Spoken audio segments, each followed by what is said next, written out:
Hi guys, ഇന്നൊരു നാടൻ വിഭവമാണ്. അരിഞ്ഞ ചേമ്പും താളും വേവിച്ച് വെച്ചിരിക്കുന്ന പരിപ്പും സാമ്പാർ ജീരകവും കൂടി ചേർത്ത് വേവിക്കുക. അല്പം ഉപ്പും കൂടി ചേർക്കുക.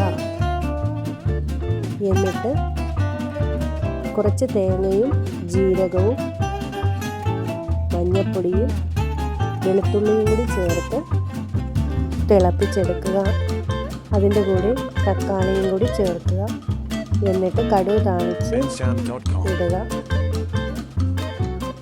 നല്ല ഹെൽത്തി ആയിട്ടുള്ള ഒരു ഫുഡാണിത്.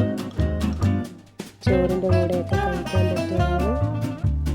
അപ്പം thank you, bye bye, see you. ഇഷ്ടപ്പെട്ടിട്ടുണ്ടെങ്കിൽ ലൈക്ക് ചെയ്യുക, ഷെയർ ചെയ്യുക,